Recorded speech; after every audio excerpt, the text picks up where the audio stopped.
আসসালামু আলাইকুম। সানমুন হ্যান্ডিক্রাফটসে আপনাদের সবাইকে স্বাগতম। আমি শামিমা মুহিব বলছি।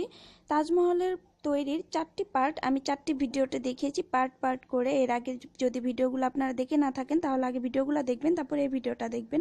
এই ভিডিওটিতে আমি জাস্ট সামারি বলে দিচ্ছি, 4টা পার্টকে একটা ভিডিওতে নিয়ে আসলাম খুব অল্পভাবে। পুরোটা তাজমহলের একটু একটু করে যে টিপসগুলো আছে আমি আজকে দিয়ে দেব। অবশ্য প্রতিটা পার্টি আমি দিয়েছি, কিন্তু এখানে আমি সবগুলো একসাথে করে আজকে বলে দিচ্ছি। আপনারা আমার আগের ভিডিওগুলো যদি দেখে না থাকেন আগে ওই ভিডিওগুলো দেখবেন, তারপর অবশ্যই এই ভিডিওটা দেখবেন। আপনাদের অনেকের অনেক ধরনের প্রশ্ন ছিল তাজমহলের সম্পর্কে, আমি সেই প্রশ্নের উত্তরগুলো নিয়ে আজকে আমি এসেছি। আমি আবার বলে দিচ্ছি, তাজমহল তৈরি করতে আমার মোট 2.5 কেজি পুঁতি লেগেছে। 2.5 কেজি পুঁতি লেগেছে। সাদা পুঁতি লেগেছে আমার 1.5 কেজি, লাল পুঁতি লেগেছে 500 গ্রাম লেগেছে, আর সবুজ পুঁতি যদি ধরি 10 গ্রাম। এটা আমি আসলে ধরিনি, আপনারা অন্য কালার পুঁতি ইউজ করলেও করতে পারেন, তো তাই যাই হোক।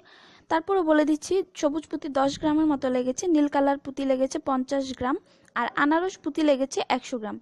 যদি সবগুলো একসাথে মিলিয়ে বলি তাহলে আমার 2.5 কেজি প্লাস, 2.5 কেজিরও অনেক বেশি পুঁতি লেগেছে। আর যদি শুধু সাদা, লাল আর নীল কালার পুঁতি ধরি তাহলে আমার 2.5 কেজি পুঁতি লেগেছে। যাই হোক, রক্সুতা ইউজ করেছি 70 নাম্বারটা। আপনারা 70 নাম্বারই ইউজ করবেন। এর নিচেটা ইউজ করলে দেখা যাবে তাজমহলটা লুজ হয়ে গেছে। যাই হোক, অত বেশি টেনশন করার কিছু নেই। ওকে, আরও অনেক ধরনের তথ্য আছে, যেমন আপনারা জানতে চেয়েছেন গম্বুজের কথাটা, গম্বুজ কিভাবে অ্যাড করেছেন, আনারস পাতাটা দেখতে চেয়েছেন এবং আনারস পাতা কিভাবে অ্যাড করেছেন, সেগুলো আমি একটু একটু করে দেখিয়ে দিচ্ছি।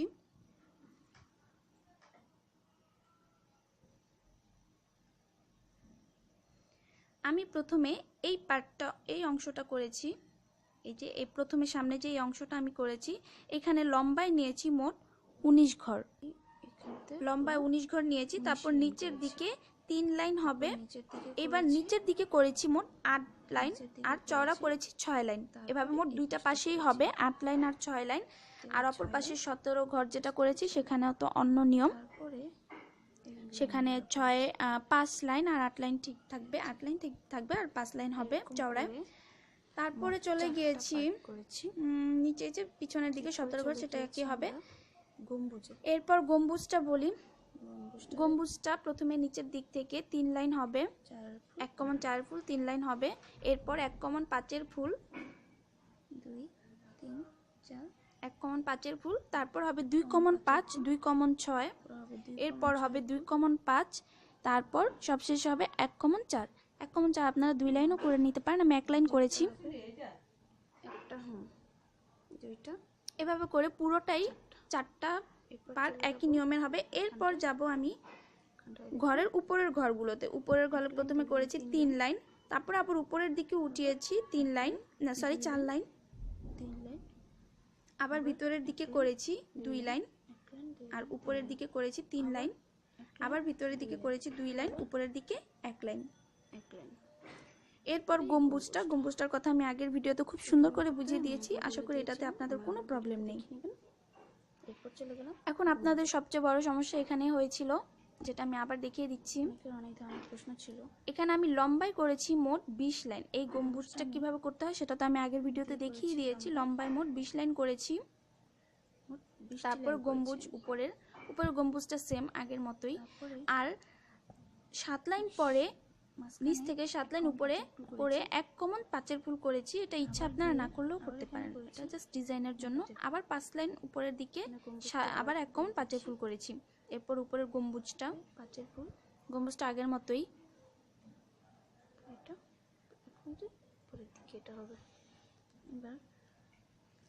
এরপর যেটা করেছি, প্রতিটা 1 কমন 5 ফুলের থেকে 1 কমন 4 ফুল নিয়ে জোড়া দিয়েছি। আচ্ছা, নিচের দিকটা বলি। নিচের দিকে 1 কমন 4 ফুল দিয়ে জোড়া দিয়ে দিয়েছি আগে। জোড়া দিয়েছি জাস্ট দেখে নিন, আপনারা আশা করি বুঝতে পারছেন। জাস্ট একটি পুঁতি দিয়ে জোড়া দিয়ে দিয়েছি যেন 4 ফুল হয় এমন ভাবে। আর 1 কমন 4 ফুল দিয়ে আমরা টানা দিয়ে দিয়েছি গম্বুজের সাথে তাজমহলটির। নিচের দিকেও জাস্ট যেভাবে জোড়া দিলে গম্বুজগুলা সোজা থাকবে সেভাবেই জোড়া দিয়েছি। এভাবে করে পুরো চারটাই সেম একইভাবেই জোড়া দিতে হবে। দেখুন এইখানে আমি একটা টানা দিয়েছি, নিচে কিন্তু কোনো টানা দেইনি, কারণ এটা আমার একটা টান মানে 1,4 ফুলে একবারেই আমার তাজমহলটা সোজা হয়ে দাঁড়িয়ে গিয়েছে, যার জন্য আমি নিচের দিকে আর কোনো টান দিইনি। যাই হোক, এরপর নিচের দিকেও সেম একইভাবেই একটি পুঁতি দিয়ে জোড়া দিয়ে দিয়েছি। এভাবে পুরো চারটাই হবে। কিভাবে পানিটা করেছি। এরপর চলে যাই রাস্তার দিকে। পুকুরটাও আগে বলেছি 15 লাইন করেছি, রাস্তাও 15 লাইন করেছি। আর গাছের দিকটা আপনারা যে কোনো 4টি পুঁতি ধরবেন, মানে একটি ফুল ধরবেন, একটি ফুল ধরে সেই একটি ফুলের মধ্যে আনারস পাতাগুলো জয়েন দিবেন। এই যে আনারস পাতাগুলো আপনারা অনেকেই দেখতে চেয়েছেন, আনারস পাতাগুলো দেখতে কেমন সেটাই আমি দেখিয়ে দিচ্ছি। আনারস পাতাটা আমার সবচেয়ে বেশি প্রশ্ন এসেছে আনারস পাতার মধ্যে থেকেই, গম্বুজেও প্রশ্ন এসেছে অনেক। আমি আনারস পাতাটা একটু দেখিয়ে দিচ্ছি।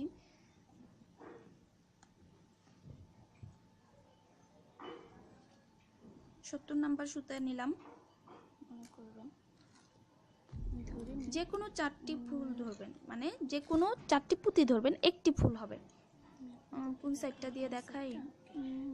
আচ্ছা, এই পাশ দিয়ে দেখাই। দেখুন যে কোনো একটি ফুল, এই যে 1,4 ফুল যে করি সেই একটি ফুলের একটি পুঁতির ভিতরে সুতাটা ঢুকিয়ে নিলাম এবং সুতাটা ঢুকিয়ে নিই এবং পাতাগুলো ঢুকিয়ে নিব যে কোনো একটি সুতার মধ্যে।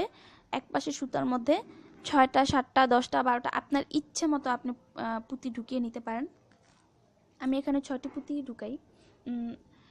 যত বেশি পুঁতি দিয়ে নেবেন গাছটা তত বেশি ঘন আর দেখতে সুন্দরও লাগবে, খারাপ না। যাই হোক, আমি এখানে 6টি পুঁতি ঢুকিয়ে নিচ্ছি।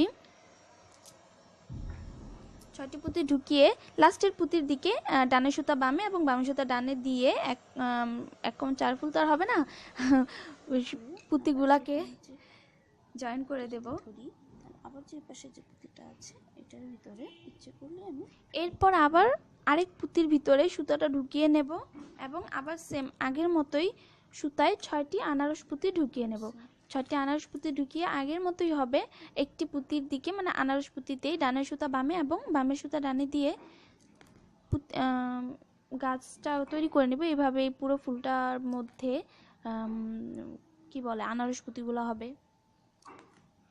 আশা করি আপনারা বুঝতে পেরেছেন। দেখে নিন, তারপরেও আবার আমি দেখিয়ে দিচ্ছি অবশ্য।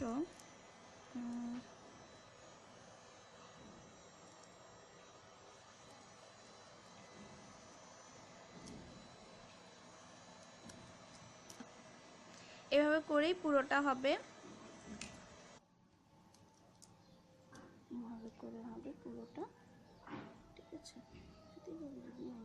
এভাবেই পুরো 4টা যখন করবেন তখন জিনিসটা রাউন্ডের মতো হয়ে যাবে।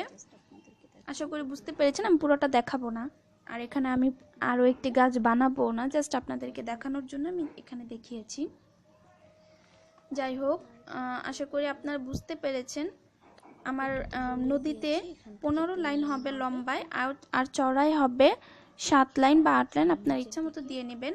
নিচের দিকে দেখিয়ে দিচ্ছি 3 লাইন এক্সট্রা করেছি, ঘরের 3টি লাইন এক্সট্রা করেছি এবং নিচের দিকে করেছি 2 লাইন। আপনারা ইচ্ছা করলে নাই দিতে পারেন, 1 লাইনও নাও দিতে পারেন, এটা আপনাদের ইচ্ছা। আর আমি একদম পিছনের সাইড দিয়ে দেখিয়ে দিচ্ছি।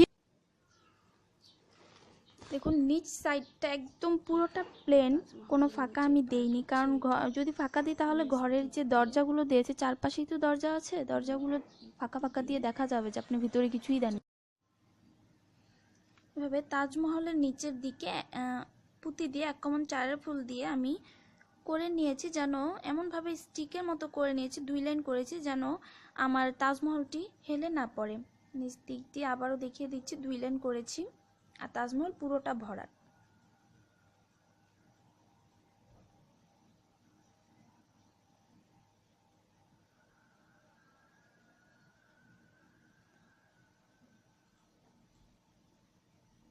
এই হলো আমার পুরোটা তাজমহল। আশা করি কারো কোনো সমস্যা নেই।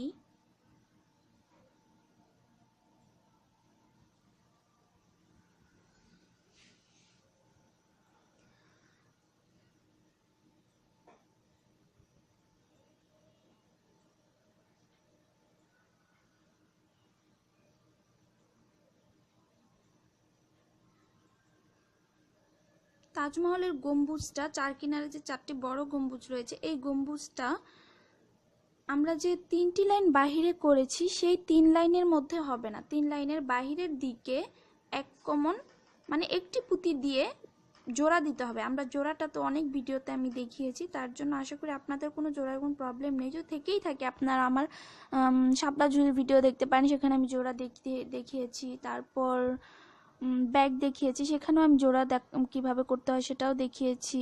নৌকা, সেটার মধ্যেও আমি জোড়া দেখিয়েছি। আশা করি আমি অনেক ভিডিওতে আমি জোড়া কীভাবে দিতে হয় একটি পুঁতি দিয়ে, আশা করি আপনাদের যারা নতুন তাদের কোনো প্রবলেম হবে না। আর যারা পুঁতির কাজ আগে থেকেই পারেন তারা তো আমার থেকেও বেশি এক্সপার্ট আশা রাখি। যাই হোক, এটা তাজমহলের জানালার দিক থেকে একটু দেখালাম। ভিতরটা যদি আমরা জোড়া দিয়ে দেই, মানে পুরোটা ভরাট করে ফেলি, তাহলে আমাদের দেখতে আর কোনো প্রবলেম হবে না, পুরোটাই পুঁতি দেখা যাবে।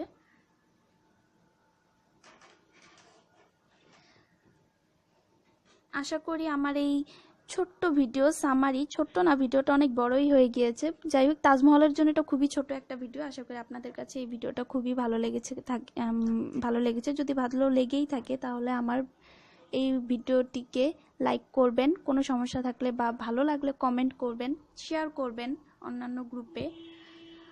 আর অবশ্যই যেটা ইম্পর্টেন্ট, সবসময় বলে থাকি, আমার চ্যানেলটিতে অবশ্যই সাবস্ক্রাইব করবেন। ধন্যবাদ সবাইকে।